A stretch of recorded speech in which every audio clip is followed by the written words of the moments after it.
માળિયા હાટીનામાં ચોમાસામાં ચંદ્રવડી ડેમ તળમાં મૃત્યુ પામેલ મજૂરના પરિવારને સરકારી સહાયનો ચેક અર્પણ કરાયો હતો। ડેમમાં બાબુભાઈ દગરા નામના મજૂરનું તણાઈ જવાથી મૃત્યુ થયું હતું, જેમના પરિવારને સરકારી સહાય પેટે ₹4 લાખનો ચેક મૃતકની પત્ની શાંતિબેનને ધારાસભ્ય શ્રી ભગવાનજી કરગઠિયાના હસ્તે અર્પણ કરાયો હતો। આ તકે તાલુકા પંચાયત પ્રમુખ, જિલ્લા પંચાયતના સભ્યો, ગામ સરપંચ તથા આગેવાનો ઉપસ્થિત રહ્યા હતા।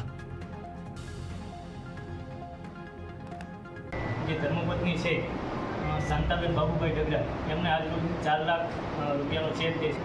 પોતે કેનાલના કામથી ત્યાં ગયેલ હતા અને કરિયાણું ખરીદી અને પરત આવતી વખતે જ્યારે નદીને ઓળંગતા હતા તો એ દરમિયાન નદીમાં પાણીનું પૂર આવતા એ પોતે પાણીમાં તણાઈ ગયેલ હતા। તો ત્યારબાદ એમનું 2 દિવસ બાદ બાબુભાઈની જે લાશ છે આપણે ભાખરવડ ડેમમાંથી મળેલી।